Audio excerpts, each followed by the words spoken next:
L'émission Bonjour Côte-du-Sud, une présentation du garage Corriveau Mariotech, 2 boulevard Taché-Ouest, Montmagny, 88 248 3634. Sous la bannière Autoplace Maître Mécanicien, le garage Corriveau Mariotech maintient sa réputation sur le service depuis plus de 60 ans. Vous avez besoin de nous, nous sommes là pour vous. 24 heures par jour, 7 jours semaine, le garage Corriveau Mariotech, 248 36 34. Les Caisses Desjardins de Montmagny-Lillet, fiers partenaires de l'émission Bonjour Côte-du-Sud. Les Caisses Desjardins de Montmagny-Lillet, fiers partenaires de l'émission Bonjour Côte-du-Sud. Tous ensemble, nous contribuons à faire rayonner des milliers de jeunes. Desjardins, toujours là pour faire briller la jeunesse. Lundi 25 mai 2020. Une résidence est complètement détruite par les flammes à Cap-Saint-Ignace et un tracteur également, toujours à Cap-Saint-Ignace. Incendie au casse-croûte chez Mike de Saint-François de la Rivière-du-Sud. 485 cas de la COVID-19 en Chaudière-Appalaches. Interdiction de feu à ciel ouvert sur tout le territoire de la MRC de Montmagny. Appel à la prudence en raison du danger d'incendie extrême. Accepterez-vous d'être surveillé par votre téléphone? Camp de jour 2020, la Ville de Montmagny statuera cette semaine. Marie-Ève Proulx se réjouit des projets qui permettront à 4250 foyers de Chaudière-Appalaches d'avoir accès à Internet haut débit. Tous les détails de ces nouvelles dans un instant.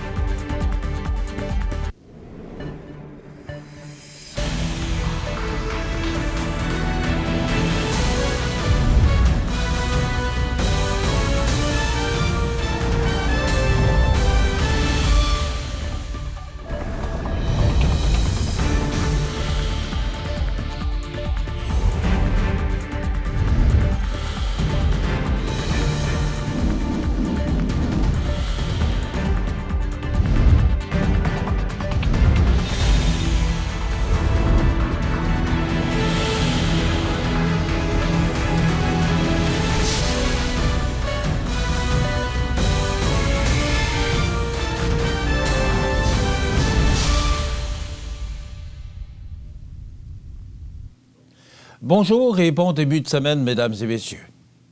Vers 1h35 vendredi matin, la centrale d'urgence a reçu un appel concernant un début d'incendie d'une résidence située au 767 chemin des Érables à Cap-Saint-Ignace. À leur arrivée, les pompiers du service incendie de la ville de Montmagny ont demandé l'aide de leurs confrères de Lillet et de Notre-Dame-du-Rosaire puisque le feu prenait beaucoup d'ampleur. L'ensemble des pompiers ont ainsi travaillé d'arrache-pied afin de restreindre les dégâts et surtout pour limiter la propagation du feu, car il y avait d'autres maisons à proximité de la résidence en flammes. Malheureusement, la maison n'a pu être sauvée et quelques autres véhicules, notamment de la machinerie agricole et un Jeep, ont été détruits par le brasier. Une roulotte stationnée sur le terrain a également été endommagée. Un des murs du garage du voisin a aussi, en partie, fondu, puisque la chaleur des flammes était intense. Ce n'est d'ailleurs que vers 6h30 du matin que la situation a été maîtrisée. On ne connaît pas encore l'origine exacte de l'incendie, mais les indices pointent vers un incendie accidentel en raison d'un feu à ciel ouvert, mais rien n'est encore confirmé pour l'instant. La bonne nouvelle, c'est qu'il n'y a pas eu de blessés lors du sinistre. Les dommages sont évalués à plusieurs centaines de milliers de dollars. De plus, vers 14 heures dimanche, la centrale d'urgence a reçu un appel concernant un tracteur en flammes dans un champ près du 34 chemin des Pionniers Ouest à Cap-Saint-Ignace. On ne connaît pas encore l'origine de l'incendie, cependant, le tracteur est considéré comme étant une perte totale. Selon les premières informations, il n'y aurait pas de blessés. Après la fermeture dimanche dernier, en soirée, un incendie s'est déclaré au casse-croûte chez Mike, situé au 542 chemin Saint-François-Ouest à Saint-François de la Rivière-du-Sud. Bien que l'information soit sommaire concernant ce sinistre, la direction a annoncé sur sa page Facebook que le commerce sera fermé pour une période indéterminée. Selon les premières constatations, le bâtiment ne semble pas trop endommagé, mais il y a bien entendu des réparations et du nettoyage à faire avant de procéder à la réouverture du casse-croûte. On ne connaît d'ailleurs pas pour l'instant l'origine de l'incendie. Chers clients, c'est avec beaucoup de tristesse que nous vous annonçons que chez Mike sera fermé pour une période indéterminée suite à un incendie après la fermeture dimanche soir. Merci de nous avoir encouragés en ce début de saison. Nous vous reviendrons très bientôt. Au revoir et à la prochaine, a déclaré la direction sur sa page Facebook. Voici les principaux éléments pour le 24 mai en lien avec la situation de la COVID-19 en Chaudière-Appalaches. Le nombre de cas confirmés en Chaudière-Appalaches est de 485, 6 personnes hospitalisées, dont 2 aux soins intensifs. Toujours pour la région de Chaudière-Appalaches, nous comptons 409 personnes rétablies pour un pourcentage de guérison de 82,6 % et 8 décès cumulatifs. La situation demeure inchangée pour les MRC de Montmagny, Lillet et des Aides-Chemins. Pour la situation au manoir Liverpool, aucun nouveau cas confirmé. On dénombre 2 cas actifs, résidents actuellement infectés, parmi les résidents et un total de 14 cas confirmés parmi les travailleurs de la santé. Toutes les municipalités du territoire de la MRC de Montmagny tiennent à rappeler qu'une interdiction de faire des feux à ciel ouvert est toujours en vigueur sur tout le territoire. Le respect de cette interdiction est d'autant plus important en raison du niveau extrême de l'incendie d'inflammabilité ou de l'indice d'inflammabilité dans la région.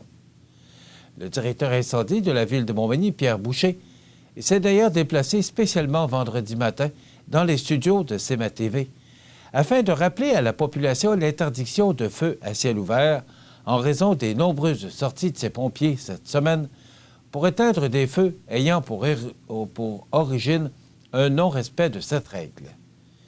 La situation demeurera donc critique au cours des prochains jours puisque les prévisions météorologiques annoncent des températures élevées, de faibles précipitations et un taux d'humidité très bas, ce qui favorise l'éclosion d'incendies, sans oublier que les résidus secs au sol sont hautement inflammables. De plus, il est important de s'assurer d'éteindre complètement les cigarettes, cigares et autres articles des fumeurs lorsque vient le moment d'en disposer à l'extérieur. Même si les autorités de la santé publique autorisent maintenant les petits rassemblements à l'extérieur, les feux de camp demeurent interdits. Rappelons qu'un foyer extérieur conforme doit être équipé d'un pare-étincelle et repose sur une surface incombustible. Les services de sécurité incendie de tout le territoire de la MRC de Montmagny demandent la collaboration de la population afin d'éviter le déplacement des pompiers en cette période de pandémie. Chaque intervention est potentiellement dangereuse pour la santé du personnel qui a été grandement sollicité au cours des dernières semaines. Dans l'éventualité de blessures, d'épuisement ou de contamination à la COVID-19 des effectifs, la couverture du territoire pourrait être compromise. La Société de protection des forêts contre le feu, la SOPFEU, a elle aussi lancé un appel à la prudence. Depuis le début du printemps, l'organisme enregistre un nombre d'incendies plus élevé qu'à l'habitude. Toutes les municipalités de la région de Montmagny remercient les citoyens pour leur collaboration et leur compréhension. Pour être tenu informé de l'évolution de la situation, il suffit de visiter leville.montmagny.qc.ca et le montmagny.com. Les citoyens sont également invités à s'abonner au système d'alerte de masse de la ville de Sitam dans les municipalités où le service est en fonction. Il n'y a pas qu'en Chine ou en Corée du Sud où les téléphones cellulaires sont utilisés pour contrôler la pandémie de la COVID-19. Une telle situation, une telle solution pourrait bientôt être disponible au Québec. On en parle après la pause. Depuis 40 ans, le Centre d'action bénévole des MRC de Montmagny et de Lillet est un organisme voué à l'amélioration de la qualité de vie des individus et des groupes par le bénévolat. Le Centre d'action bénévole valorise ceux et celles qui désirent s'impliquer, répond à des besoins par divers services à la collectivité en développant de nouveaux groupes de bénévolat et assure des services directement à notre communauté. le Centre d'action bénévole des MRC de Montmagny et de Lillet. À Montmagny, 248 72 42. Un nouveau bureau d'avocat ouvre ses portes à Montmagny. Maître Jérôme Théberge offre maintenant son expérience à la population de la région pour des services juridiques. Jérôme Théberge, avocat, 20 avenue Saint-Madouard, Montmagny, 248 7474. Voici une plaque porte-clés des amputés de cœur. Quand vous utilisez une plaque porte-clés, vous protégez vos clés. Si vous les perdez, la personne qui les trouvera pourra appeler au numéro au dos de la plaque. Ou les déposer dans une boîte aux lettres. Puis, les amputés de guerre vous retourneront vos clés. Gratuitement! Commandez vos plaques porte-clés aujourd'hui à amputédeguerre.ca. Et améliorez la vie des personnes amputées comme moi. Merci. Vous regardez le réseau de télévision C'est ma TV.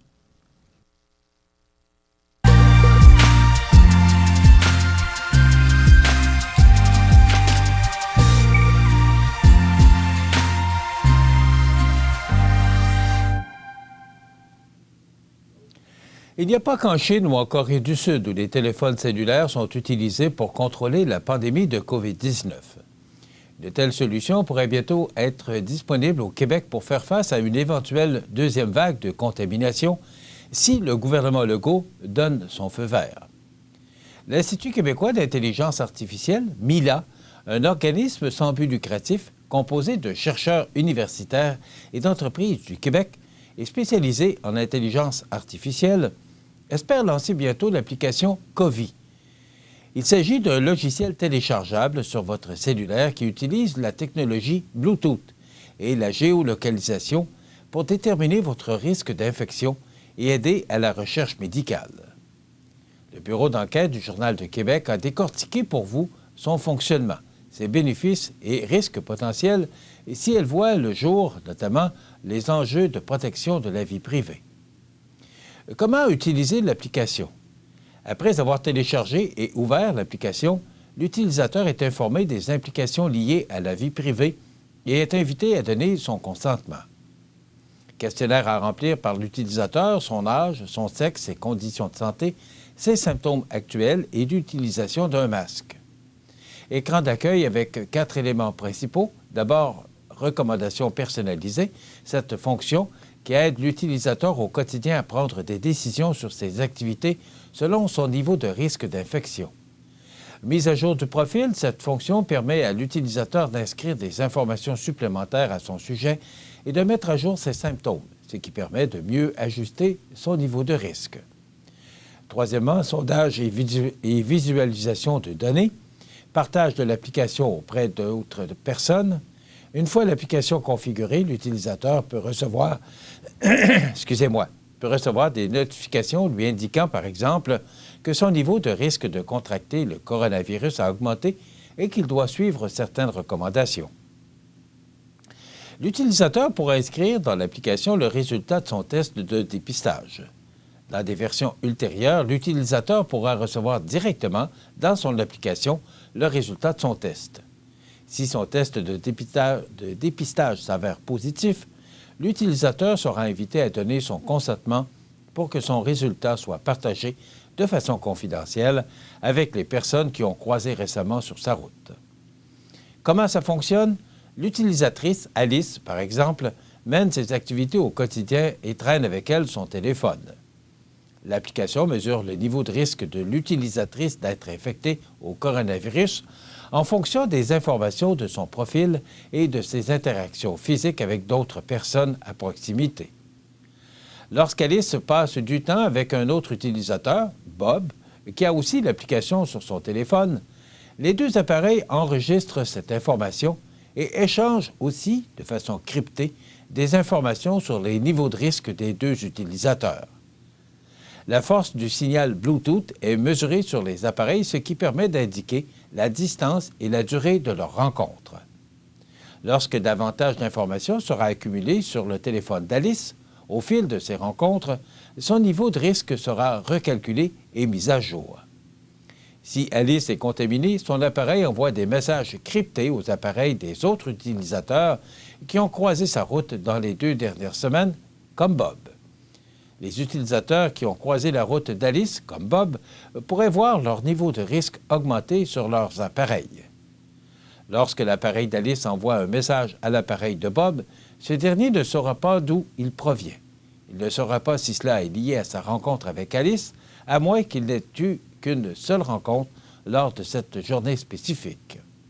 Si le niveau de risque de Bob change, celui-ci pourrait alors recevoir, en notification, de nouvelles recommandations pour adapter son comportement afin de freiner la propagation du virus. D'autres gens qui ont rencontré Bob pourraient aussi voir leur niveau de risque augmenter par ricochet, même s'ils n'ont pas croisé Alice. Un exemple concret, depuis qu'elle a croisé Bob, Alice a reçu un résultat de test positif. Elle met son application à jour, indiquant qu'elle est maintenant infectée. L'application de Bob se met à jour et l'informe que son niveau de risque vient d'augmenter car il s'est trouvé près d'Alice il y a 3 jours. L'application peut lui suggérer de s'isoler ou d'aller passer un test de dépistage. Elle pourrait aussi envoyer une notification aux personnes avec qui Bob a eu des contacts dans les derniers jours. Apprendre à partir des données. Si l'utilisateur y consent, ces données sécurisées et anonymisées peuvent aussi être envoyées à un serveur centralisé qui utilise l'intelligence artificielle pour prédire le risque des utilisateurs et simuler l'évolution de la pandémie.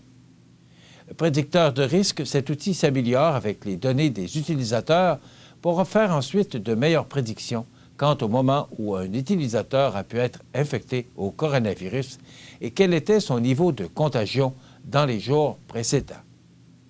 Simulateur épidémiologique, ce simulateur pourrait être utilisé par les autorités de santé publique pour suivre l'évolution du virus de différentes façons et prendre des décisions en conséquence.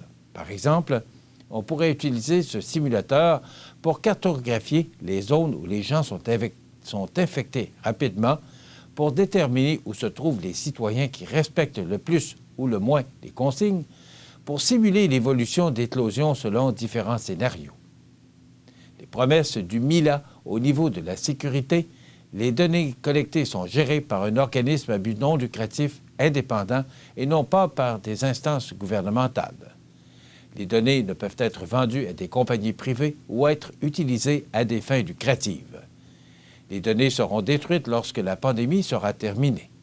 Les données seront immédiatement détruites si vous n'y consentez plus. Les données sont conservées localement sur l'appareil de chaque utilisateur. L'envoi des données est crypté, anonymisé et agrégé. Les informations contenues dans le téléphone sont détruites après 30 jours. Les données utilisées pour l'intelligence artificielle sur le serveur centralisé sont détruites après 90 jours. Aucune information permettant d'identifier l'utilisateur, comme un numéro de téléphone ou une adresse IP, ne sera collectée.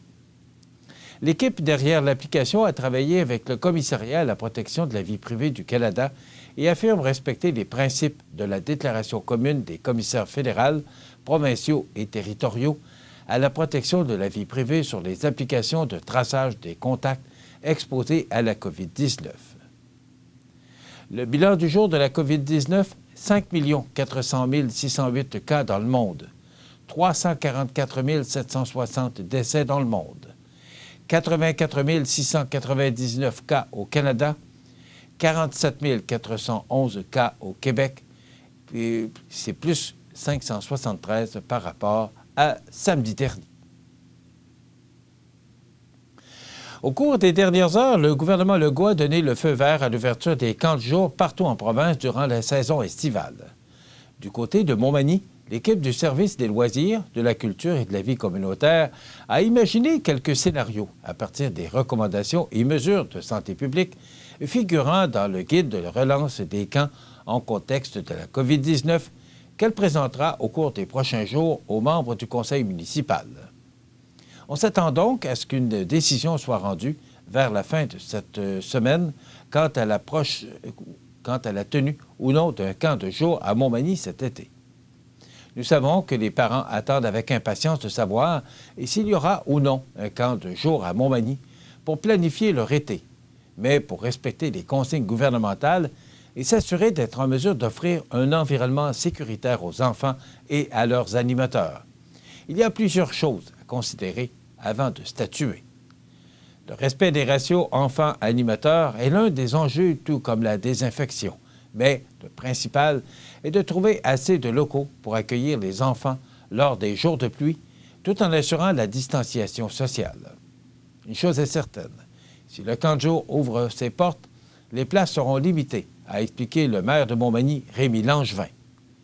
D'ici à ce que la décision officielle soit rendue, les citoyens souhaitant être tenus informés des développements sont invités à visiter régulièrement le site Internet de la Ville de Montmagny, à suivre la page Facebook Région de Montmagny et à s'abonner à l'infolettre de la Ville de Montmagny, ainsi qu'à son nouveau système d'alerte de masse CITAM en visitant leville.montmagny.qc.ca/CITAM ou encore de suivre les différentes plateformes de CMA TV. En terminant, la ministre déléguée au développement économique régional et ministre responsable des régions de Chaudière-Appalaches, du Bas-Saint-Laurent et de Gaspésie-Île-de-la-Madeleine, Marie-Ève Proulx, se réjouit des projets retenus au terme de l'appel de projet Régions branchées, lesquels permettront l'accès à des services Internet haut débit de qualité et à un prix comparable à ceux proposés en milieu urbain à 4 250 foyers de la région de Chaudière-Appalaches. En tout, 66 projets répartis dans 11 régions du Québec ont été sélectionnés dans le cadre de cet appel de projet.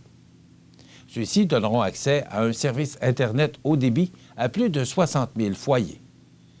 La contribution gouvernementale versée pour permettre la réalisation des projets est estimée à 150 millions de dollars.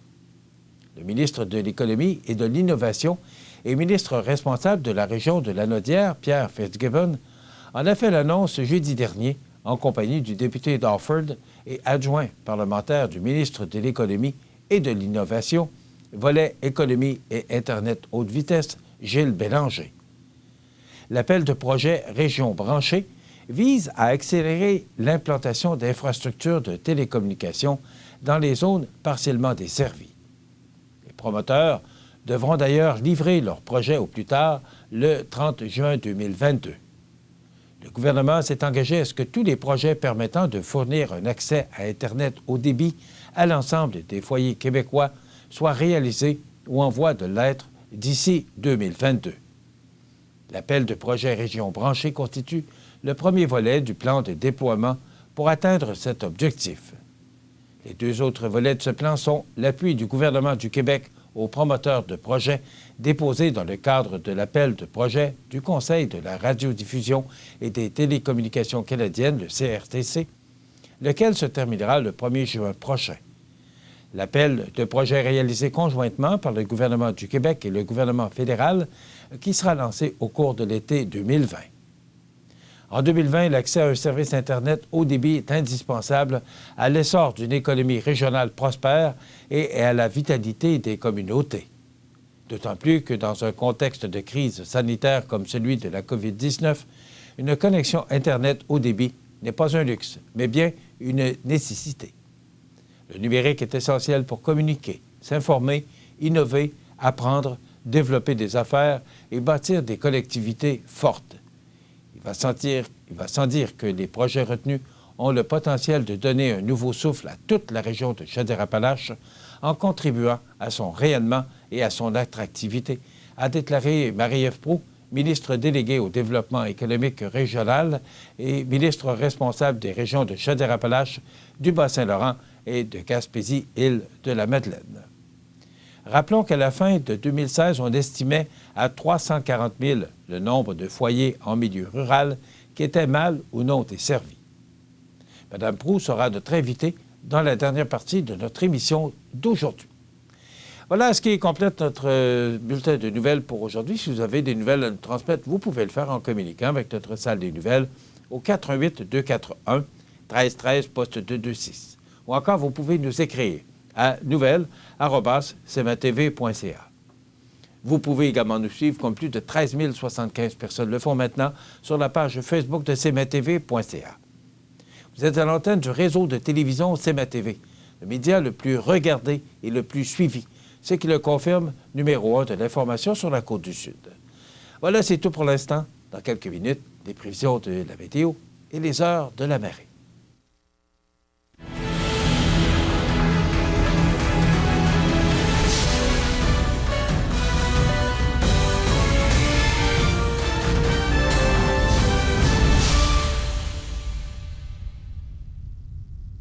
Les Caisses Desjardins de Montmagny-Lillet, fier partenaire de l'émission Bonjour Côte-du-Sud. Les partenaires suivants sont fiers de s'associer à cette portion de notre programmation.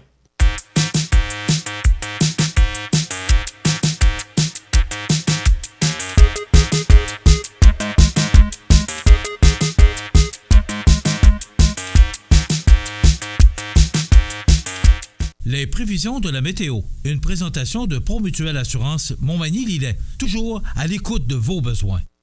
La météo est présentée par Promutuelle Assurance Montmagny-Lillet, où des professionnels de chez nous sont heureux de répondre à tous vos besoins en assurance. Promutuelle Assurance Montmagny-Lillet est là, dans la région, pour ses membres et la communauté. Quelle magnifique fin de semaine on a connue. Oui, vous allez dire, ouais, mais c'était froid samedi. Oui, effectivement, le petit Nordais, là, il était quelque chose. Alors, dimanche, je ne sais pas si vous avez remarqué le fleuve, c'était de toute beauté. C'était comme de l'huile, c'était calme. Alors, une belle fin de semaine, du soleil, mais du temps frais, vraiment venteux aussi samedi. C'était pas tellement beau pour le vent et le froid, mais ce qui est important, c'est le soleil qui était là. Ça nous a permis de vaquer à différentes activités là, à l'extérieur ou encore à l'intérieur. Donc, c'est bon pour ça, cette température-là, mais hier, c'était vraiment très beau. Maintenant, l'image radar de ce lundi, bien, vous voyez cette masse nuageuse là, sur le nord du fleuve et peut-être un petit peu à l'ouest. Là. Donc, actuellement, là, c'est nuageux et on nous dit qu'on pourrait avoir 40 de probabilité d'averse au cours de l'après-midi avec des vents devenant du sud-ouest à 20 km/h au cours de l'avant-midi, maximum de 24 degrés pour Montmagny-Lillet, 23 pour la Pocatière, 24 pour Saint-Paul et Saint-Pamphile et 24 également pour Lévis. Ce soir et la nuit prochaine, partiellement nuageux, 30 de probabilité d'averse avec des vents du sud-ouest de 20 km/h devenant légers au cours de la soirée, 14 degrés pour Montmagny, Lillet, la Pocatière, Saint-Paul, pour Lévis également et 13 pour Saint-Pamphile. Demain, mardi, alternance de soleil et de nuages avec un maximum de 28. On parle maintenant de facteur humidex à 34 degrés. Donc, ce sera beau et chaud. On pourrait recevoir quelques gouttelettes et même des orages dans la région de Kamouraska pour demain, mardi. Pour la nuit de mardi à mercredi, averse minimum de 16. Je pense que ça va faire du bien. Quelques averses en raison justement de ce temps sec là, qui crée de sérieux problèmes là, au service des incendies de la ville. Mercredi, c'est du soleil avec un maximum de 28 degrés pour Montmagny, 27 pour Lillet et de la pluie et 24 pour Kamouraska. Pour jeudi, c'est du soleil avec un maximum de 28. Vendredi, des averses. C'est le retour des nuages là, avec des averses et un maximum de 23 pour vendredi. Pour la fin de semaine, on parle d'alternance et de nuages pour samedi et dimanche avec un maximum beaucoup plus frais là, pour samedi de 19 et également 19 pour dimanche. Donc, des températures plus fraîches, mais encore là, ce sont des prévisions à long terme. Ça peut changer là, au cours des prochains jours. Probablement qu'on aura encore ce petit vent de nord là, qui soufflera au cours de la fin de semaine. C'est à voir. Les normales de saison à ce temps-ci de l'année sont de 19 le jour et 5 la nuit. Le soleil s'est levé à 4h56 ce matin. Il se couchera à 20h22, heure avancée de l'Est. Il a fait en 2007 32,3 degrés et en 2005, il a fait 0. Aucune précipitation reçue hier. On a enregistré un maximum de 24,8 degrés pour dimanche et un minimum au cours de la nuit dernière de 0 degré. La pression barométrique est à 101,9 kPa. C'est à la hausse. L'humidité est à 54 % et les vents soufflent actuellement de direction sud-sud-est à 12 km/h. Il fait actuellement 18 degrés sous les nuages. Pour les heures de la marée, Elle était haute à 7h35 ce matin, basse à 14h42 et de nouveau haute à 20h10 ce soir. Voilà, ça complète les prévisions de la météo pour ce lundi 25 mai. Donc, des nuages, possibilité de quelques averses à 40 %, mais c'est très faible et des vents du sud-ouest. Donc, ça va être beau aujourd'hui. Les beaux jours sont à nos portes et il est temps de penser au pavage de votre stationnement, votre cour. Depuis plus de 60 ans, l'équipe de JRM à Montmagny propose des solutions répondant à vos besoins. 248-0937. JRM, pour du travail bien fait. Lorsque vous roulez et vous apercevez une intervention policière, vous devez respecter le corridor de sécurité. C'est pour protéger la personne qui intervient. Sinon, vous risquez une amende entre 200 et 300 $ et 4 points d'inaptitude. Le corridor de sécurité, ça s'applique pour les véhicules d'urgence, de surveillance et de remorquage. Assurez-vous bien de respecter le corridor de sécurité.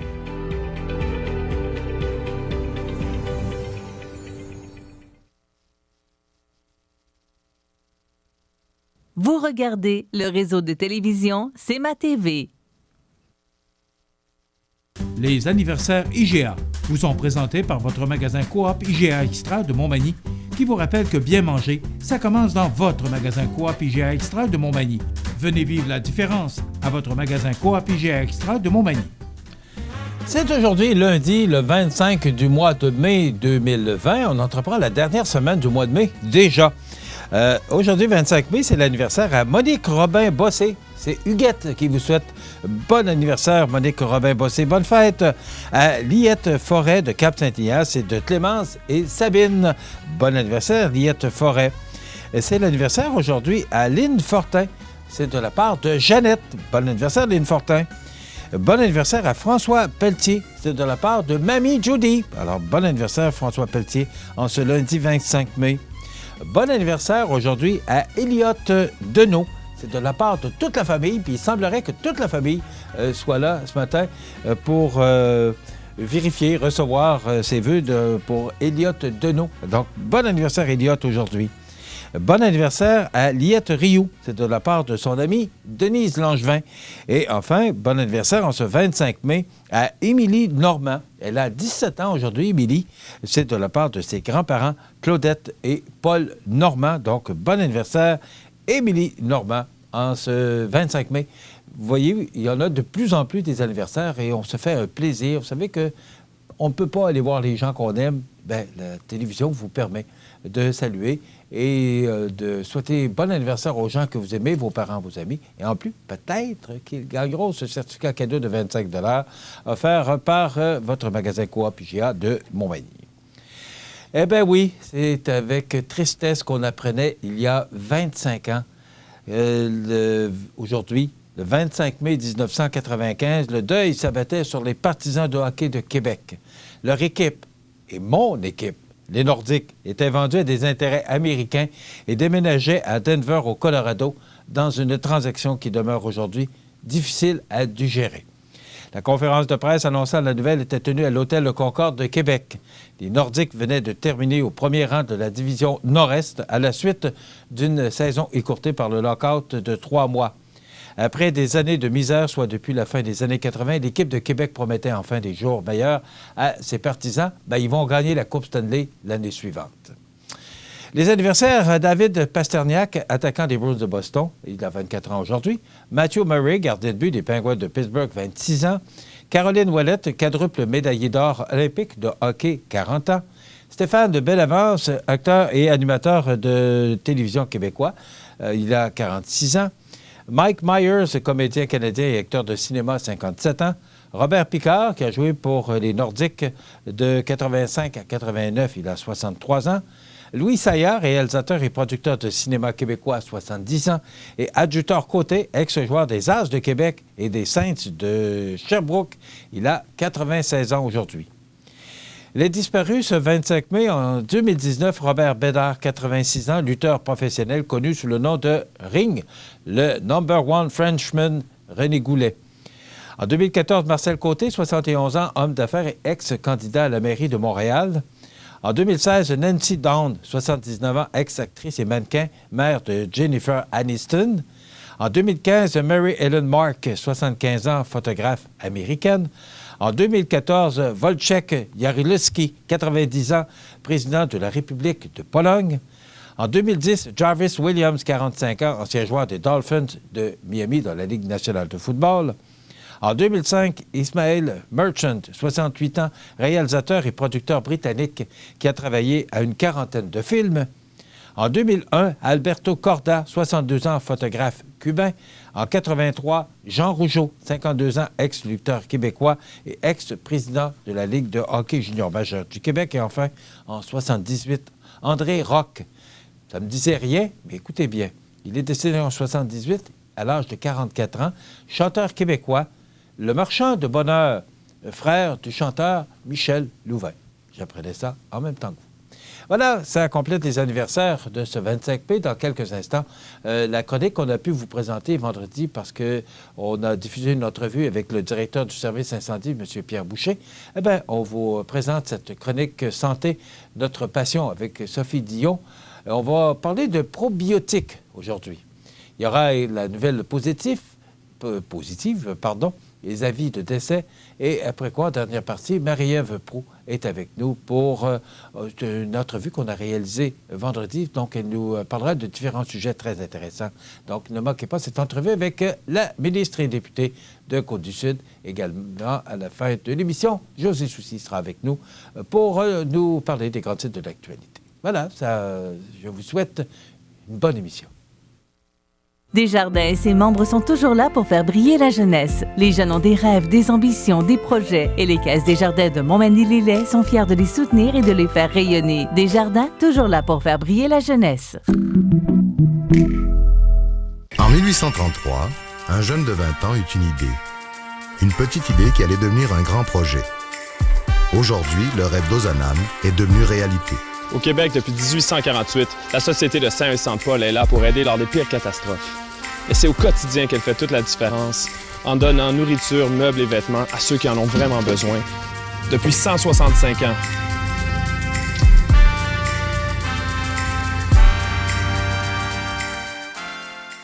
Vous regardez le réseau de télévision C'est ma TV. Bonjour, je suis Sophie Dion, l'animatrice des Chroniques santé de la pharmacie Uniprix Daniel Lachance de Montmagny. Aujourd'hui, on va parler d'un organe mal aimé, l'intestin. On va rejoindre l'infirmière Nathalie Clavet qui va nous expliquer tout ça.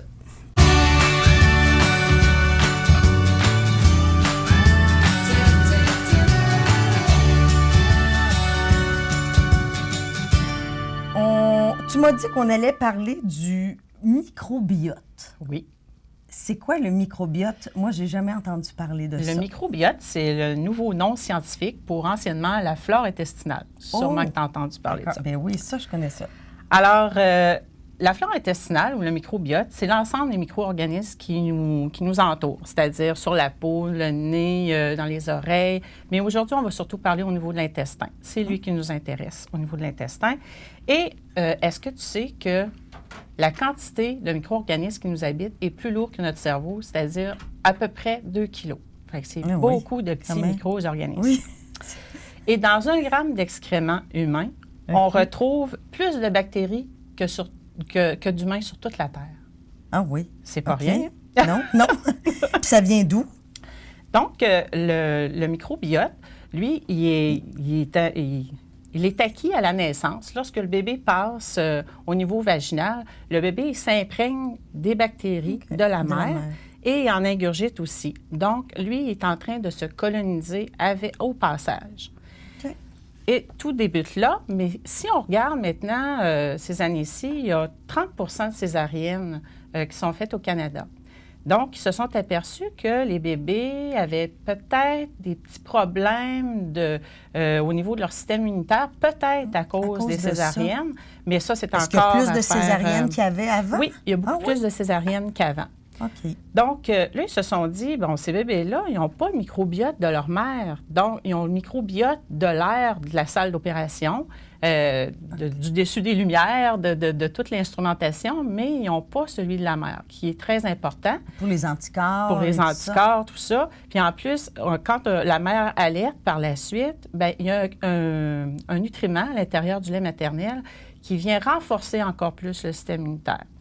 Donc, le bébé qui est né par césarienne, on s'est dit, il y a une chercheuse qui a dit, si on insérait une petite gaz au niveau vaginal pour prendre les bactéries de la mère, donc à la naissance, la plupart des centres maintenant badigeonnent le bébé avec la petite gaz qui est imprégnée de la flore de la mère. Sur la peau du bébé. Oui. OK. Oui. Puis, c'est quoi leur rôle? Ça sert à quoi, précisément? Bien, dans le fond, le microbiote, lui, son rôle, c'est un rôle de digestion, c'est un rôle de protection. C'est surtout à ces niveaux-là, les échanges avec aussi les globules blancs. Ils ont un rôle qui se chevauche un et l'autre. Ils se comblent. Ils se comblent, oui, c'est ça. Et puis, toutes ces bactéries-là, c'est comme une empreinte digitale. Chacun a son microbiote. Toi, tu as le tien, j'ai le mien. C'est comme une empreinte digitale qui est complètement unique à chacun. Vas-y. Oui, mais ce beau microbiote-là, il est perturbé des fois. Oui, c'est ça. Puis c'est quoi? Qu'est-ce qui perturbe ça? Par le stress, la fatigue, quelqu'un qui fait une gastro, une mauvaise alimentation, les maladies inflammatoires, comme la maladie de Crohn. Aussi, on prend un antibiotique, ça a un effet de bombe sur notre microbiote. Parce que ça la détruit ou ça l'amoindrit, genre? Ça l'amoindrit. Puis aussi, c'est que ça vient enlever des bonnes et des mauvaises. Quand il tue des mauvaises, il tue aussi des bonnes bactéries. OK. Alors, les conséquences de tout ça, c'est qu'on peut avoir diabète de type 2, les maladies cardiovasculaires peuvent découler de quelqu'un qui a une mauvaise microbiote, les maladies inflammatoires, comme je disais tout à l'heure, et aussi la bactérie C. difficile, qu'on entend beaucoup parler. Peut être une conséquence de la pauvreté de notre microbiote. OK. Tantôt, avant qu'on enregistre l'émission, tu m'as comparé l'intestin comme le deuxième cerveau. Moi, j'avais jamais entendu ça comme parallèle. Pourquoi? Bien, c'est encore au niveau des recherches, mais maintenant, ils parlent de maladies du ventre et de la tête parce que semblerait que l'intestin contient beaucoup de neurones. On peut le comparer à la grandeur d'un terrain de tennis. Et puis, il y a des neuromédiateurs à l'intérieur qui sont semblables à ceux du cerveau. Donc, ils s'envoient des messages un et l'autre à tour de rôle. Tu sais, quand on est stressé, on peut avoir envie d'aller aux toilettes, mais aussi, si notre intestin est perturbé, des fois des liens avec... c'est l'inverse aussi. Si on a un problème au niveau intestinal, ça peut amener d'autres choses au niveau du cerveau. Et là, ils sont en train d'associer l'anxiété, la dépression, l'autisme, le Parkinson. Mais c'est toutes des avenues, là, quand ils commencent une recherche. Mais vraiment, les chercheurs se penchent beaucoup là-dessus parce qu'il y a des belles avenues avec ça. Là. Et même, ils ont fait un test qui est très impressionnant. Ils ont fait un test sur des souris. Ils ont inséré une microbiote d'une personne qui était anxieuse à l'intérieur d'une souris qui était relativement calme dans sa cage. Et puis, après avoir fait ça, la souris s'est mise à tourner en rond dans la cage. Voyons. Donc là, c'est sûr que là, c'est un test sur une souris, mais, mais ça amène d'autres avenues. Ça amène vraiment des avenues. OK, puis dans tout ça, le rôle des probiotiques, on parle souvent de probiotiques. Oui, dans le fond, on peut comparer, je vais te comparer, on va regarder, je vais te faire tenir des images. Oui. Donc, la flore intestinale, c'est comme un jardin fleuri. Donc, on a plusieurs variétés et plus notre alimentation est variée, plus on a une flore intestinale ou un microbiote qui est varié, qui est sécuritaire, qui forme vraiment une belle barrière. Alors, on le compare à un jardin comme ça. J'aime ça, Nathalie, ces images, c'est parfait. On comprend tout. On comprend tout. Mais là, je vais te dire, étant donné qu'on peut avoir la diarrhée ou suite aux antibiotiques ou certaines maladies inflammatoires, cette flore-là, elle est détériorée. Alors, si on a des trous dans notre plate-bande, qu'est-ce qui arrive quand on a des trous dans notre plate-bande? Il y a des mauvaises herbes qui viennent s'y installer. Les mauvaises herbes, dans notre intestin, c'est les mauvaises bactéries. Ah, ça a du sens. Donc, on veut être blindé au niveau de notre intestin. On n'aime pas ça, les mauvaises herbes. On n'aime pas ça, les mauvaises herbes. De toute façon. Donc, en période, les probiotiques, ils ne remplacent pas une bonne alimentation. Mais dans des périodes spécifiques, si on part en voyage, on veut prévenir la diarrhée du voyageur, si on a pris des antibiotiques, si on a eu la grippe, si notre système est affaibli, on va venir essayer de suppléer avec un probiotique. C'est sûr qu'il y a beaucoup de souches. C'est difficile parfois de trouver la souche qui va arriver à combler notre besoin spécifique. Donc, c'est important de venir en parler avec le pharmacien parce qu'il y en a pour la diarrhée du voyageur, il y en a au quotidien. Donc, on vient vérifier ça avec notre pharmacien, voir aussi si on peut le prendre en même temps que notre médication. Ah oui, parce qu'il y a peut-être des... Il y a peut-être, mais habituellement, il n'y a pas vraiment d'interaction. C'est plutôt au niveau du moment de la prise pour ne pas venir déranger nos médicaments. Alors, aussi... Là, OK, on a parlé microbiote, on a parlé probiotique. Oui. L'un qui aide l'autre. Oui. Comment est-ce qu'on fait pour améliorer notre microbiote encore plus? Est-ce que c'est nécessairement de la prise de probiotiques? Non. Bien non, on peut l'améliorer en prenant, oui, si notre alimentation est déficitaire. On peut avoir des périodes où est-ce que, suite à une chirurgie, on n'a pas faim, des choses comme ça. Là, on a besoin d'un supplément ou, comme je disais, si on a une emprise d'antibiotiques, là, on peut avoir recours à nos probiotiques. Dans les changements de saison aussi, on peut avoir recours aux probiotiques. Et puis, je vais te surprendre une autre chose parce qu'il y a une certaine maladie, justement, reliée à la bactérie, c'est difficile, que le probiotique, il n'est pas capable il ne suffit pas. De toute façon, les antibiotiques ne suffisent pas à guérir cette maladie-là. Alors, on va avec une greffe de sel. OK. Je ne sais pas si tu connais ça, mais on va prendre... Il n'y a pas de banque de sel. Non, c'est ça. C'est un ami de la parenté qui fait don de ces sels et on fait soit par tube nasal... Il faut qu'il y ait un lien... Comme une greffe, comme n'importe quelle greffe, en fait? Non, pas nécessairement parentale, mais on prend quelqu'un qui est en bonne santé pour pouvoir coloniser l'intestin de la personne qui est malade, qui s'en sort plus.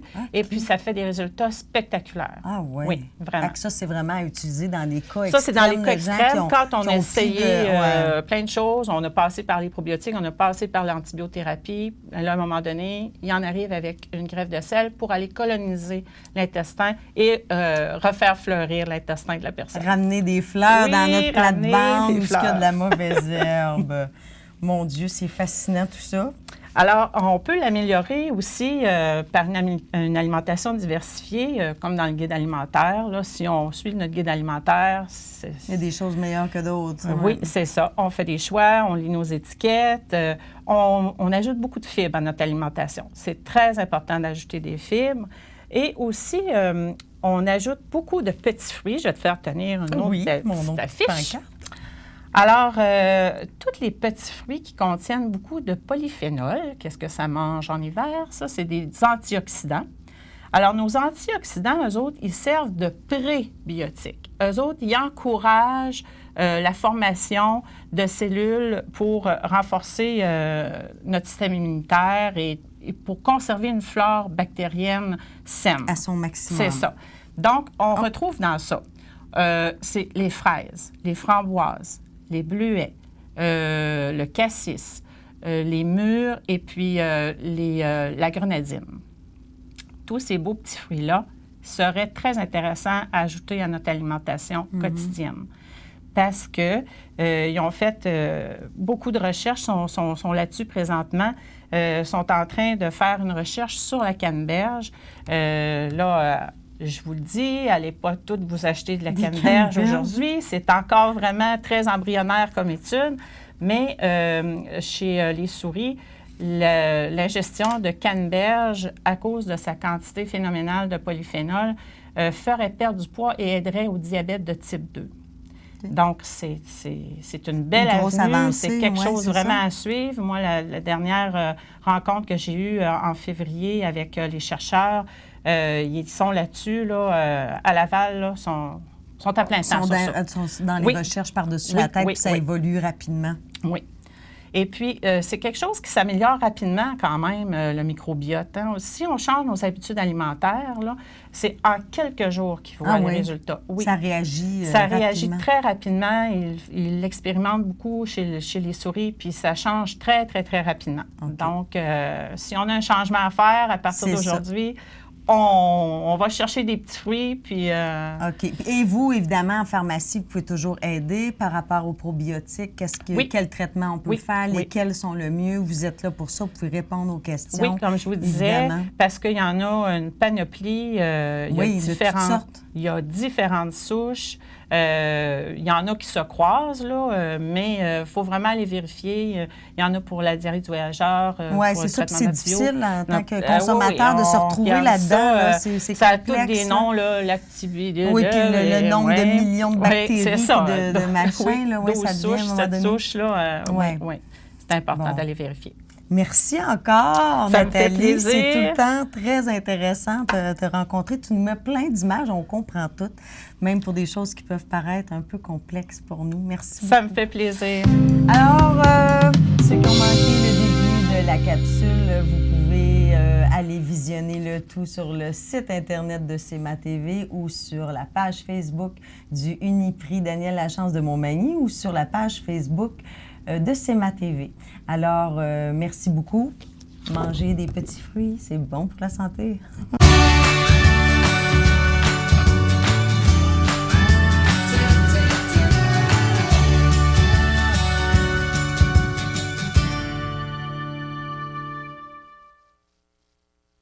Afin d'assurer la sécurité de nos clients et employés, la Clinique dentaire Montmagny a pris la décision d'une fermeture indéterminée. Cependant, la Clinique dentaire Montmagny est disponible pour toute urgence au 418-234-7583. L'équipe de la Clinique dentaire Montmagny vous remercie de votre compréhension. La nouvelle positive de ce lundi 25 mai, une brigade environnement sillonnera cet été le territoire de la MRC de Montmagny. En effet, la MRC de Montmagny, en collaboration avec ses 14 municipalités, vient de mettre sur pied une brigade environnement pour l'été 2020. Myriam Bélanger, l'employée engagée à titre d'agente de sensibilisation en environnement, sillonnera ainsi le territoire de la MRC afin de sensibiliser les citoyens à une meilleure gestion des matières résiduelles. Une vérification des bacs de recyclage, de déchets, ainsi que des matières organiques et bacs bruns, pour ceux qui en possèdent, sera faite dans toutes les municipalités du territoire. L'objectif de la brigade est de répondre à une problématique de diminution de matières recyclables collectées sur le territoire. Si l'on compare les tonnages annuels de 2012 avec ceux de 2018, nous constatons une différence de 300 tonnes de matières recyclables amassées. La brigade a donc pour objectif principal de donner aux citoyens les outils nécessaires afin qu'un tri adéquat soit effectué dans les bacs. En mettant sur pied une brigade de sensibilisation, l'AMRC souhaite également répondre aux questions des citoyens qui se sont vus desservir un bac brun dans les municipalités de Montmagny et de Berthier-sur-Mer. L'AMRC demande donc la collaboration des citoyens afin que l'agent de sensibilisation effectue pleinement son travail. N'hésitez pas à aller à sa rencontre afin de lui poser des questions, le tout dans le respect des consignes qui seront mises en place au moment de son passage pour la COVID-19. Rappelons-nous que chaque geste compte. La société VIA estime qu'une tonne de papier recyclé évite de couper 2,5 tonnes de bois. Rappelons que chaque geste compte. La société VIA estime qu'une tonne de papier recyclé évite de couper 2,5 tonnes de bois. C'est quand même important. Donc voilà, c'est une belle nouvelle. Une brigade environnement qui sillonnera cet été le territoire de la MRC de Montmagny et nous vous évitera de couper des arbres. Les prévisions de la météo. Une présentation de Laurando Portes et Fenêtres, 164 4e rue Montmagny. Laurando Portes et Fenêtres, haute performance et qualité à juste prix. Des produits certifiés Énergie-Star directement du fabricant et un savoir-faire depuis maintenant 100 ans. Laurando Portes et Fenêtres, fabrication, vente, installation, financement et salle de montre au 164 4e rue à Montmagny et sur laurando.com.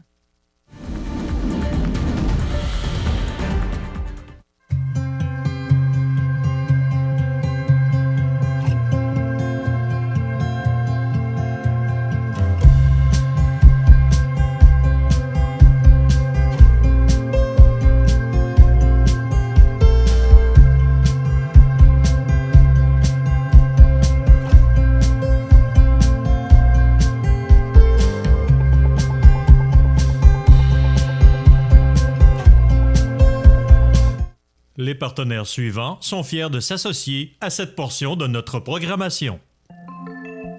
Les services du Centre d'action bénévole reposent grandement par l'implication et l'engagement des bénévoles.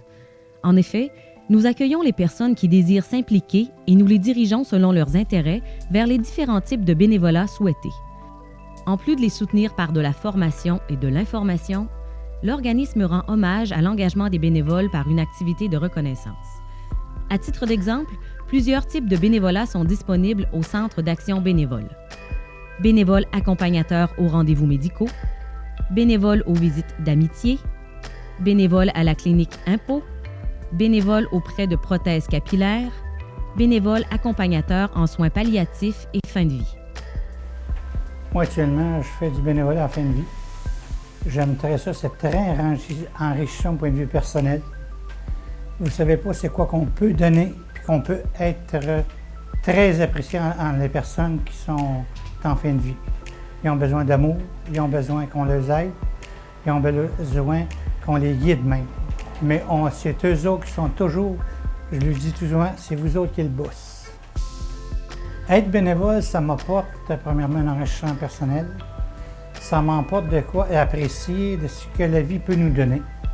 Lorsqu'on ne fait pas de bénévole, je ne vous dis pas qu'on n'apprécie pas la vie, mais avec j'appelle ça ce monde à part, alors on se sent plus utile, puis en même temps, on se sent valorisé. Moi, je vais les mener, je vais les accompagner à leur rendez-vous. S'ils ont besoin d'accompagnement pour le fiche, je les remplis, puis je vais les mener à leur salle de rendez-vous, tout ça.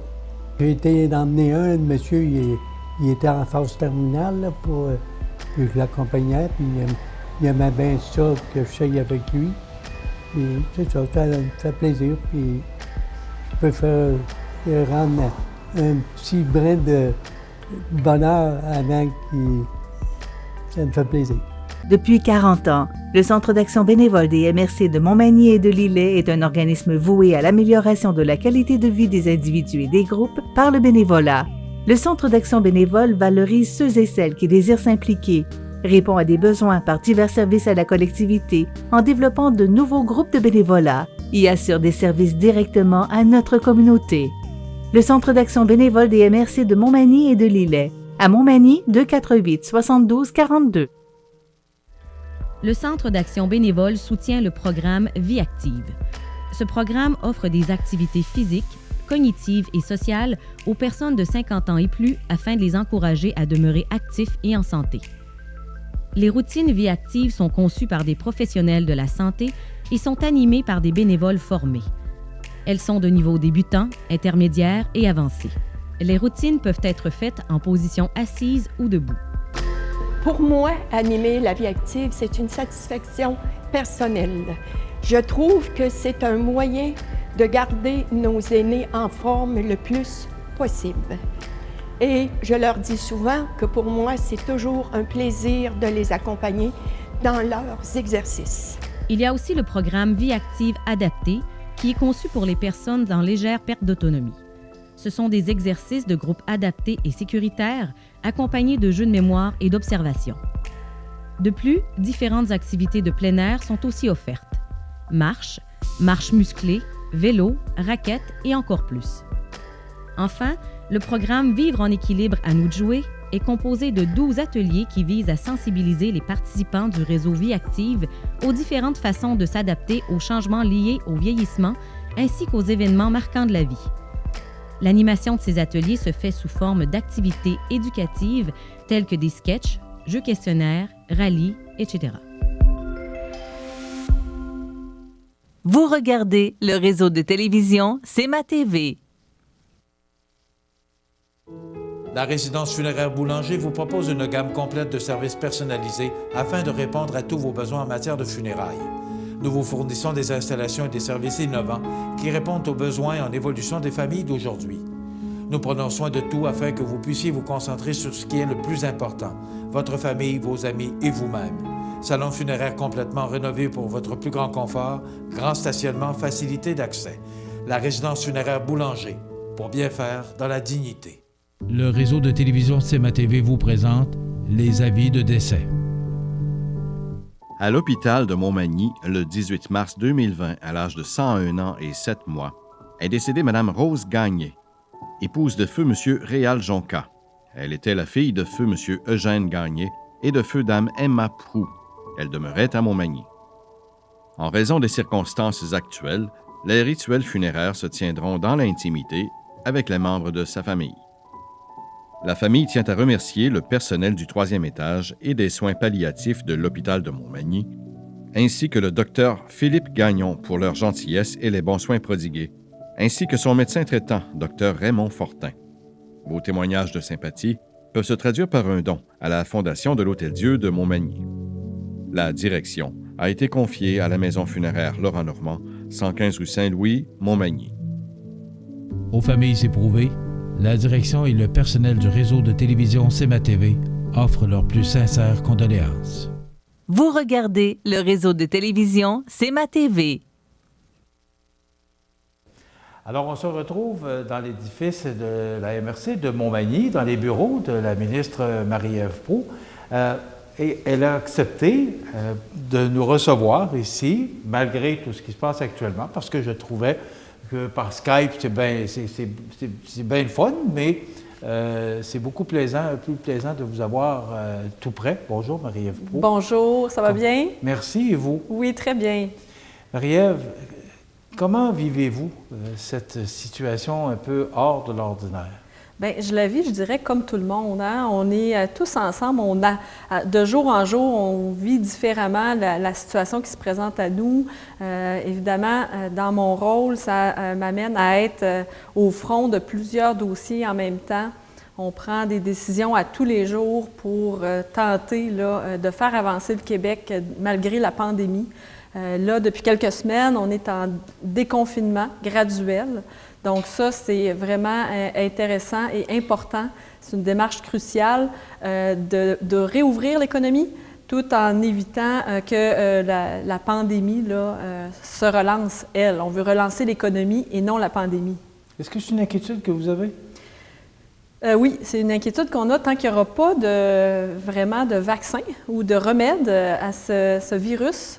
Évidemment qu'on doit rester, je dirais, inquiet. Mais on est confiant là, en ce moment avec les données que nous avons, là, des données de santé publique.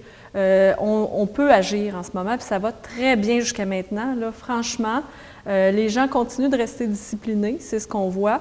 Les cas augmentent, mais c'est isolé, dans certaines régions seulement. Puis, donc, ça permet au reste du Québec de se déconfiner. Ça, pour moi, c'est très positif. Puis, en ce moment, là, on est très enthousiaste dans la situation. Donc, je pense qu'on fait bien ça au Québec, puis ça me rassure beaucoup. Vous êtes fière de votre chef? Très fière de mon chef, franchement. Là, François, bien ça, hein? François, là, moi, je le connais depuis plus de 20 ans, François Legault, puis je ne suis pas surprise de ce que je vois. Moi, c'est une des raisons, quand je l'ai connu, j'ai dit un jour, je vais travailler avec cet homme-là parce que je connaissais sa prestance et sa force intérieure. Puis je pense qu'aujourd'hui, il a l'occasion de le démontrer. Puis il le fait par son amour du Québec. Il est vraiment un amoureux du Québec, puis il veut qu'on s'en sorte, il veut qu'on reste avec une économie forte. Puis malgré la pandémie, il agit très bien. Puis dans le respect des consignes de la santé publique. Donc oui, je lui transmets de nombreux messages des citoyens de la région ici qui apprécient énormément que ce soit François Legault qui gère en ce moment la crise. Vous le connaissez bien. Comment il vit ça? Parce qu'on n'est pas élu pour gérer une telle crise. C'est pas évident, c'est pas facile. Et surtout, mettre le Québec sur pause. Comment il a vécu ça? Ça ne doit pas être facile de prendre de telles décisions. Humainement, comment il vit ça? Bien, humainement, il est très préoccupé par tout ce qui se passe en ce moment. Comme tout le monde, on l'est tous préoccupés par le sort de nos aînés, par le sort de nos établissements de santé, par tout ce qui se passe au niveau économique.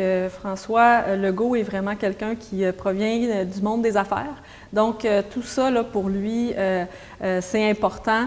Je pense que des fois, comme nous tous, on est une équipe économique assez forte. On voudrait que ça aille plus vite que ça va en ce moment, mais on comprend bien, puis il y a cette capacité d'être responsable dans les décisions pour mener à bien le Québec à sortir de cette crise-là sans trop de pertes, tant au niveau économique, mais surtout humaine.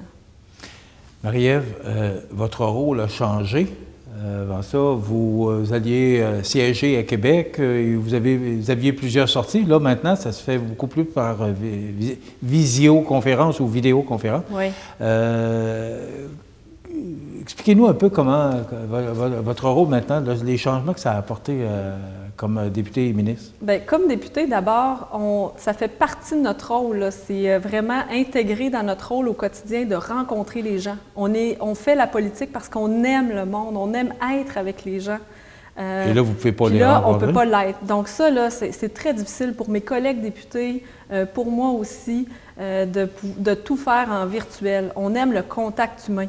Donc, c'est extrêmement difficile de s'adapter à tout ça, mais on y fait parce qu'on est résilient puis on sait que c'est comme ça dorénavant. On a recommencé, on recommence de manière intensive la semaine prochaine à siéger au Parlement. Les règles sanitaires de distanciation sociale on doit se conformer à celles-là aussi. Le port de masque, la distance de 2 mètres. Donc, au Salon Bleu, là, bien, on n'est plus assis sur les banquettes ensemble, on est tous séparés. On est moitié-moitié. Il y a la moitié moins de députés au Salon Bleu qu'avant. Donc, c'est des gros changements. Notre équipe ne peut plus nous suivre en proximité. On doit être à distance. Je ne peux pas, moi, comme ministre, non plus être avec toute mon équipe en même temps pour ne pas se contaminer. Donc, c'est vraiment des changements majeurs, là. Habituellement, on travaillait toujours en proximité et toujours ensemble, là, à tous les jours, pratiquement. Est-ce qu'on s'adapte? Oui, on s'adapte. Puis en fait, en ce moment, la situation commande l'adaptation obligatoire. On n'a pas le choix de s'adapter, sinon on reste chez nous en déprime. Il faut vraiment... la situation est comme ça, on se lève le matin puis on fonce avec ce qu'on a. Des fois, c'est plus fatigant parce que d'être toujours au téléphone ou toujours en ligne, c'est éprouvant, physiquement, je dirais, et mentalement. Mais on finit par s'adapter. Moi, ça me permet, pareil, d'aller courir, de faire du vélo, de faire les sports. Vous avez encore le temps de... Oui, je le prends, parce que sinon, c'est la santé mentale qui débarque. Donc, il faut prendre le temps de faire le sport puis de garder un esprit sain dans un corps sain. Oui, et c'est vrai. Hein? Oui. Donc, ça commence, là, l'entrevue va être diffusée lundi, donc ça commence dans la semaine du 25. Et les autres députés, vous dites que la moitié vont siéger, les autres, ça va être par vidéoconférence? Comment ça va? Non, l'Assemblée nationale va juste, dans le Salon Bleu, on va seulement être la moitié des députés au même moment. Okay. Fait que l'autre moitié ne siégera pas. Par rapport à l'aide gouvernementale, il y a beaucoup d'aides actuellement qui sont données à différents paliers, à secteurs d'activité. Vous avez été aussi au centre de ça, vous avez offert de l'aide gouvernementale. Est-ce qu'il y a des programmes qui s'en viennent pour notre région? Moi c'est ma côte du Sud qui m'intéresse. Est-ce que vous avez en vue des programmes qui seront institués pour aider les entreprises? Parce qu'on sait que c'est pas facile pour personne. Bien, en fait, comme moi, je suis une représentante de Côte-Sud au Parlement, puis pour le gouvernement du Québec. Donc, c'est sûr qu'en ce moment, comme la crise est nationale, c'est tout le Québec qui vit cette crise, on fait les programmes pour tout le Québec. Puis évidemment, Côte-du-Sud n'y échappe pas. En ce moment, on a mis en place les fonds locaux d'investissement d'urgence qui visent à soutenir des entreprises sous forme de prêts. C'est géré ici par la MRC actuellement. Il y a beaucoup de demandes en ce sens pour les entreprises. Il y a évidemment ce besoin de liquidité parce que la COVID a touché beaucoup de secteurs. Évidemment, il y a eu beaucoup d'entreprises dans la région de Côte-Sud qui ont pu continuer leurs activités puisqu'elles ont été considérées comme des services essentiels. Puis ça, c'est intéressant aussi pour notre région. Ça a créé des emplois, je dirais. Contrairement à beaucoup d'autres régions où, par exemple, ils sont davantage basés sur le tourisme pour, dans le fond, établir leur économie. Nous, c'est beaucoup plus industriel, manufacturier, tout ça. Puis ici, il y a des services essentiels aussi qui ont pu continuer. Donc, c'est ça. Ici, je pense qu'on a été choyés, mais c'est sûr que ça ne sera pas facile pour tout le monde. Ça ne sera pas non plus facile pour tous les secteurs d'activité. On est là en ce moment en termes de soutien financier, en termes de soutien à la formation aussi. Mon collègue Jean Boulay a mis en place un super programme de formation des employés pendant la COVID. Il a été extrêmement populaire, ce programme. Il sera certainement renouvelé. Donc, c'est vraiment intéressant, là, tous les programmes qu'on offrira puis qu'on offre déjà. Puis je dis intéressant, j'aime pas ça dire ça parce que c'est une situation particulière qu'on vit. On aimerait mieux pas offrir ce genre d'aide d'urgence parce que l'économie roulait à plein régime avant le 10 mars. Est-ce que les gens sont à l'aise de demander de l'aide? Est-ce qu'ils le font? Est-ce qu'ils vont en avant? Vraiment, bien, avec les mesures fédérales qui sont extrêmement généreuses, vraiment, il y a beaucoup. Je ne répondrai pas à ça. Okay. Donc, je pense qu'en ce moment, il y a un besoin, puis le fédéral répond bien à ce besoin. OK? Ça a été une coupure complète de l'économie. Là. On a fermé la machine, il y a eu un point zéro, puis on devait avoir ce soutien. Maintenant, après, il faut aider les entreprises un petit peu plus tard, puis même les individus à relever, puis à recommencer à travailler. Puis c'est ce qu'on préconise, nous, comme approche au Québec. Marie-Ève, on va faire une petite pause. Et après ça, on va parler d'économie. Parfait. Parce que l'économie de notre milieu, c'est très important. Alors, on revient dans quelques instants avec Marie-Ève Proulx, députée et ministre de la Côte-du-Sud.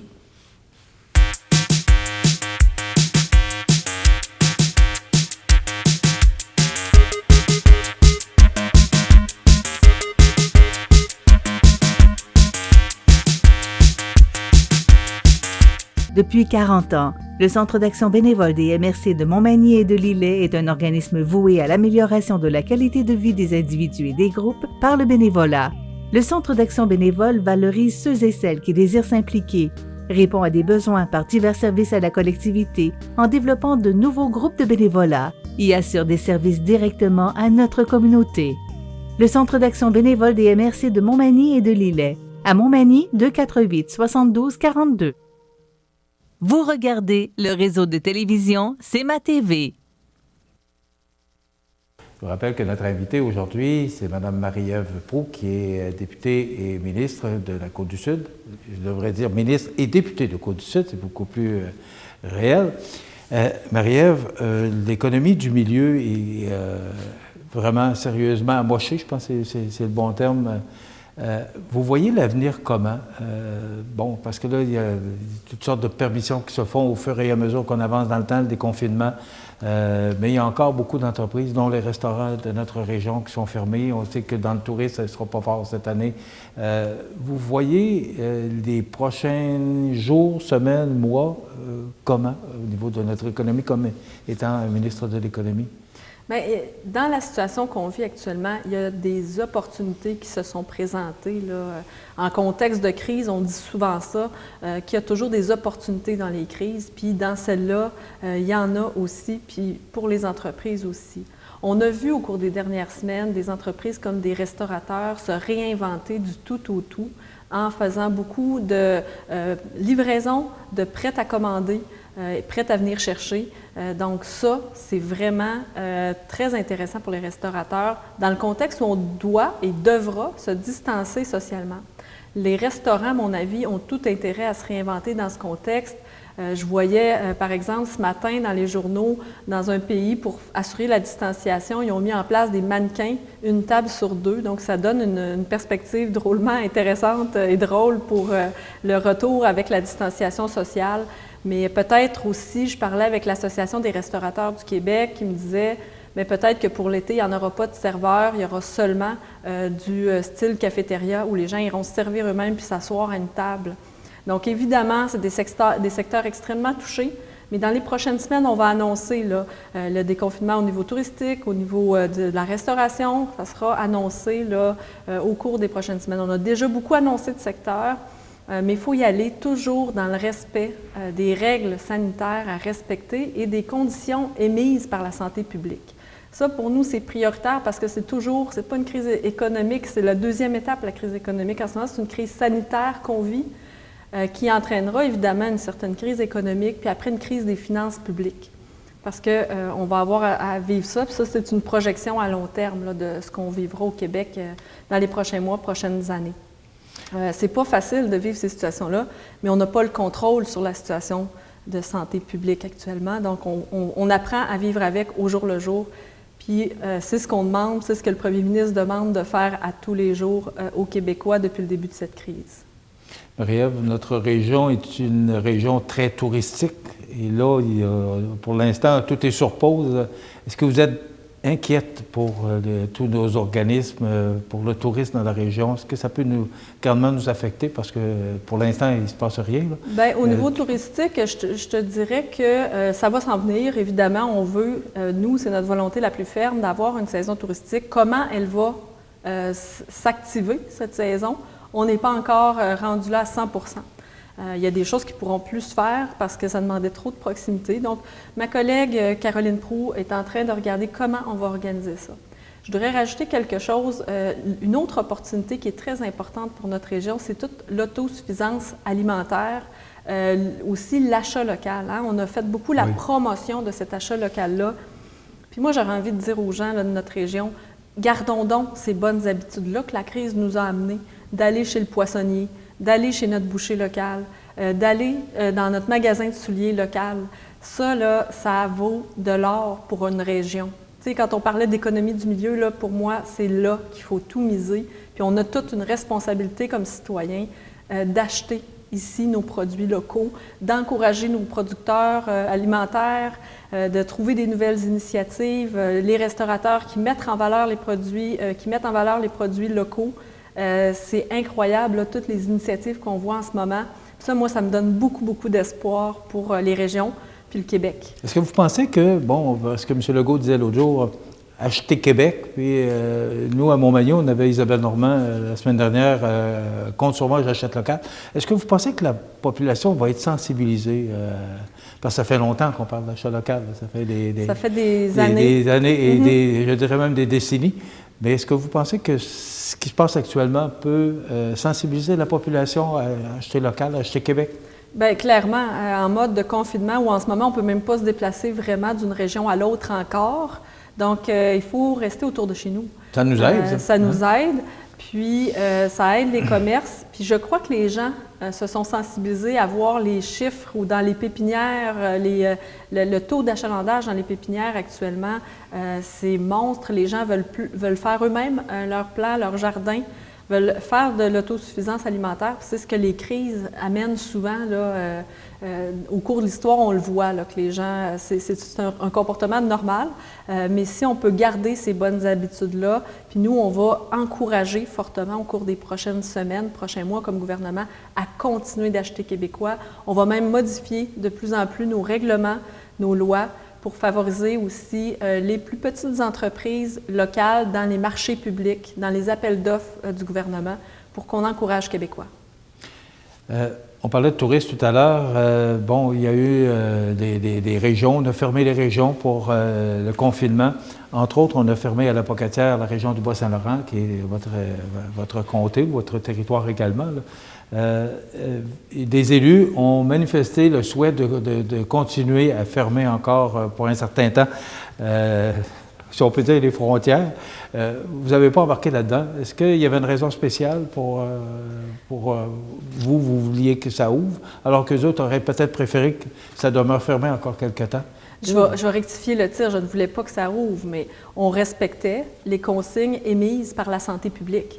Dans ce contexte-là, la santé publique a dit, ben oui, on peut déconfiner les régions périphériques qui ont été confinées parce que la situation est sous contrôle pour le moment. Il est possible qu'on revienne avec différentes mesures ou des nouvelles consignes, mais actuellement, ces barrières-là, ces barrages-là, dans le fond, là, étaient rassurants pour la population, mais aussi c'est un faux sentiment de sécurité que ça pouvait occasionner parce qu'on s'apercevait que les gens respectaient moins les consignes, respectaient pas la distanciation sociale. Puis au final, ce qui est important dans cette crise-là, c'est le respect de la distanciation sociale entre chacun. Donc, c'est pour ça qu'on voulait, la santé publique nous suggérait d'enlever les barrages routiers pour le moment. Puis on ne gênera pas d'amener de nouvelles consignes si on voit que ça fluctue parce qu'on comprend que c'est pas évident. Puis on comprend aussi l'inquiétude des gens. Là. Moi, je ne suis pas insensible là, à la pétition qu'il y a eu, aux demandes des élus. Je ne suis pas insensible à ça. J'ai très bien vu, très bien entendu, mais il y a aussi, à un moment donné, il faut aller de l'avant. Puis c'est ce que la santé publique nous a permis de faire avec le levage des barrages, la levée, excusez-moi, des barrages routiers. En terminant, j'apprenais qu'il y a 4250 foyers de la région de Chaudière-Appalaches qui n'ont pas encore Internet. Mais la semaine dernière, avec le ministre Fitzgibbon, vous avez annoncé que plusieurs millions, parce qu'il y a des projets qui pourraient être mis de l'avant pour que tous les foyers soient connectés à Internet. Je pense que c'est une réalité et c'est une nécessité. En fait, je te dirais, Michel, là-dessus, que c'était notre engagement électoral le plus cher parce qu'on sait que les régions ne peuvent pas se développer aujourd'hui sans Internet. C'est le respect de nos engagements, puis la crise vient encore plus intensifier ce besoin d'Internet. Il y a de plus en plus de télétravail. On s'aperçoit que le télétravail ne diminue pas la productivité des employés, donc c'est fantastique. Donc, ça prend rapidement Internet. Puis même, nous, on voulait attendre que le fédéral injecte des fonds pour le branchement Internet, mais c'était trop long. Donc, on a décidé d'aller de l'avant pour accélérer nos engagements électoraux. Puis en effet, c'est ce qu'on a annoncé d'ailleurs la semaine dernière, à la fin de la semaine, tout ce branchement dans plusieurs régions du Québec, dont ici, Chaudière-Appalaches, avec un projet aussi pour la région de Montmagny. Et on sait que c'est criant parce que, particulièrement au sud du comté, c'est là que les besoins sont criants et c'est important aujourd'hui d'avoir le cellulaire et d'avoir Internet. On ne peut plus se passer de ça. Exactement, c'est nécessaire. C'est comme l'électricité il y a 40 ans. L'exemple est bon. Marie-Ève, c'est déjà terminé. Les prochains jours, on commence à siéger. Oui. Avec des particularités un peu spéciales. Donc, on va vivre ça de façon différente. Alors, on va suivre ça, nous aussi. On va voir comment ça se passe. Mais est-ce que ça vous rend nerveuse, fébrile ou... Pas du tout. Moi, je vous dirais que depuis le début de cette crise-là, moi, je ne suis pas nerveuse ou fébrile. Ça me dérange. Je trouve que ça bouscule un peu nos habitudes parce que moi, j'aime ça être plus en proximité. Hein. Les êtres humains, on est comme ça. Mais je me suis bien adaptée. Puis on avance avec la nouveauté. Moi, j'aime bien la nouveauté, malgré le négatif de cette crise. Et la proximité, bien, vous l'avez prouvé aujourd'hui parce que vous avez accepté qu'on se rencontre au lieu de faire ça par Skype. Oui. Merci beaucoup, c'est très apprécié. Bien, merci à vous, puis tout le monde, bon courage, on ne lâche pas. C'est important là, de tenir les règles de santé publique. Ça a l'air que ça va bien aller. Oui, ça va bien aller. Merci beaucoup. Marie-Ève Proulx, qui est ministre et députée de Côte-du-Sud. Merci. On s'arrête. Un nouveau bureau d'avocat ouvre ses portes à Montmagny. Maître Jérôme Théberge offre maintenant son expérience à la population de la région pour des services juridiques. Jérôme Théberge, avocat, 20 avenue Saint-Magloire, Montmagny, 248-7474. Desjardins et ses membres sont toujours là pour faire briller la jeunesse. Les jeunes ont des rêves, des ambitions, des projets et les caisses Desjardins de Montmagny-Lillet sont fiers de les soutenir et de les faire rayonner. Desjardins, toujours là pour faire briller la jeunesse.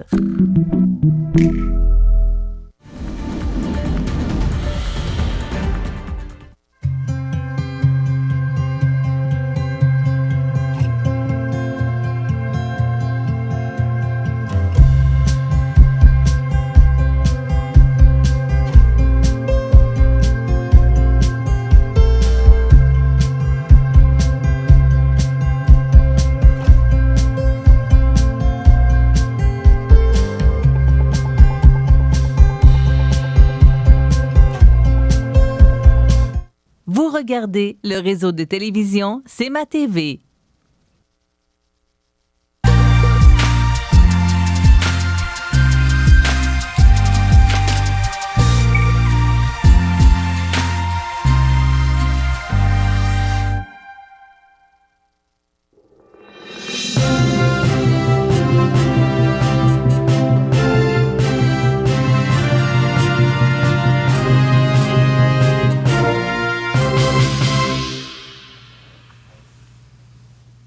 Alors voilà, les grands titres de l'actualité avec José Soucy. Passez un beau week-end, mon ami? Oui, quand même. Mais samedi, c'était frisquet. C'était 13-14, mon soleil, on était quand même bien. Oui, c'était frais.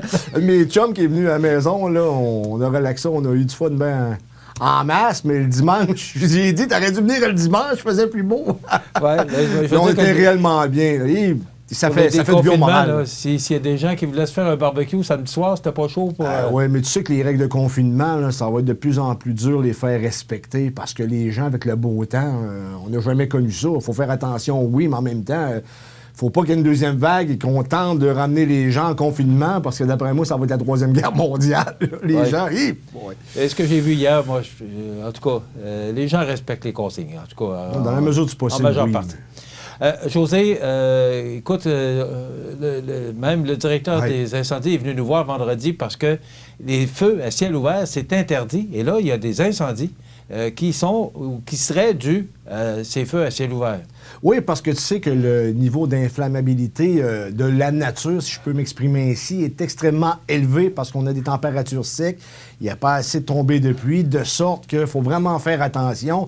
Et même Pierre Boucher, qui est le directeur incendie de la ville de Montmagny, qui est venu en studio avertir les gens de faire attention parce que dans la nuit de jeudi à vendredi, puis précisément vendredi matin, vers 1h30 du matin, si ma mémoire est bonne, il y a eu un gros feu sur le chemin des Érables à Cap-Saint-Ignace, une maison qui est partie entièrement en fumée et les pompiers ont eu chaud, et c'est le cas de le dire, parce qu'il a fallu qu'ils combattent l'incendie pour pas qu'il se propage aux autres maisons limitrophes. Et on a réussi à limiter des dégâts pour les autres maisons. Par contre, la maison qui a brûlé, c'est totalement une perte. Là. On voit les images d'ailleurs. Il y a de la machinerie agricole également. Des véhicules là, qui sont une perte totale aussi. Et ça n'a pas terminé parce que dimanche, en après-midi, il y a eu un feu de tracteur sur une ferme agricole. On ne sait pas où on est. On ne connaît pas encore les raisons pourquoi le tracteur a pris feu de la sorte. C'est assez inusité, c'est rare, ça. Oui, c'est assez inusité, mais je pense que c'est déjà arrivé dans le passé, de mémoire, du moins, j'ai déjà vu ça. D'après moi, c'est un problème mécanique. On n'en sait pas plus pour l'instant. Le principal, comme dans l'autre cas avant, c'est qu'il n'y a pas de mort, pas de blessés non plus. Malgré tout, on s'en sort bien. Et hier, après la fermeture, tu sais qu'il y a un petit casse-croûte à Saint-François de la Rivière-du-Sud, le casse-croûte chez Mike, bien, il y a eu un petit incendie aussi, et encore là, on ne connaît pas l'origine du feu, sauf qu'il y a quand même des dommages. C'est pas... Je veux dire, l'extérieur de la bâtisse est quand même presque intact. Je pense que ça a plus fumé à l'intérieur, de sorte qu'il va falloir un nettoyage et des réparations avant qu'on puisse rouvrir le casse-croûte en question. Parce que là où la fumée, ça fait quasiment autant de dégâts que exact. Oui, puis ça sent longtemps, avoir vécu certaines expériences. Lorsque j'étais jeune, la maison de ma tante avait brûlé. On avait réussi à ramener quelques artefacts de la maison et ça sentait le brûler longtemps. Donc, c'est pas évident. En plus, souvent, il faut que tu arroses. Donc, il y a un problème aussi d'humidité qui risque d'imprégner la maison. Mais encore là, pas de blessés, mais tu sais que c'est un casse-croûte qui visiblement est populaire parce que j'ai mis la nouvelle à 6h30 ce matin, il y avait déjà 330, 340 partages. Et là, il est 9h15 environ, 9h20. Il faut faire attention, là, parce que, comme je l'ai dit précédemment, lorsque le directeur incendie prend le temps de venir en ondes, et c'est lui qui m'a appelé pour venir parler un peu de ce qui se passe, parce qu'ils sont dans le jus, c'est le cas de le dire, et il ne faut pas qu'il y en ait trop non plus, parce qu'on a un bon service incendie, mais en même temps, la plupart des gens qui travaillent avec nos pompiers, ben c'est des pompiers volontaires, hein, Michel? Faut faire attention. Je pense que tout le monde doit faire sa part. Il y a une interdiction de feu à ciel ouvert, et il y a des constats d'infraction qui vont être émis, parce que là, on n'a pas le choix, il faut prendre les grands moyens. Vous voyez les incendies qu'on a, surtout et particulièrement à Cap-Saint-Ignace. Donc, on veut éviter ce genre de sinistre. Et aussi, les équipes sont fatiguées. Ben oui. Et là, qu'est-ce qui va arriver si les équipes sont fatiguées? Et, si on n'a plus de pompiers, imaginez. Alors, je pense que c'est très important. Rapidement, José, la COVID-19, ça continue de s'améliorer sur notre territoire? Bien, c'est-à-dire qu'il y a plus de cas, mais le taux de guérison reste quand même le même proportionnellement, c'est-à-dire qu'il est rendu à 82,6 %. C'était ça environ jeudi, donc on est dans les mêmes chiffres que la semaine dernière, mais ça s'améliore, ça c'est sans l'ombre d'un doute, là, on va vers le mieux, comme on dit. Quelques secondes pour nous parler des 4 jours. Est-ce qu'il y en aura, est-ce qu'il n'y en aura pas? On ne sait pas trop. On va le savoir possiblement jeudi ou vendredi, parce que la ville de Montmagny qui va sûrement émettre un communiqué ou faire une conférence de presse, parce que c'est réellement entendu. Tu comprends que les gens ont... Je veux dire, c'est un service pratiquement essentiel pour la population. Et voilà, c'est déjà tout. Merci, José. Merci à vous. On se retrouve demain pour une autre émission d'information sur la Côte-du-Sud. Une belle journée aujourd'hui. À demain. Les beaux jours sont allés aux portes et il est temps de penser au pavage de votre stationnement, votre cour. Depuis plus de 60 ans, l'équipe de JRM à Montmagny propose des solutions répondant à vos besoins. 248-0937. JRM, pour du travail bien fait. En 1833, un jeune de 20 ans eut une idée. Une petite idée qui allait devenir un grand projet. Aujourd'hui, le rêve d'Ozanam est devenu réalité. Au Québec, depuis 1848, la Société de Saint-Vincent-de-Paul est là pour aider lors des pires catastrophes. Et c'est au quotidien qu'elle fait toute la différence, en donnant nourriture, meubles et vêtements à ceux qui en ont vraiment besoin. Depuis 165 ans.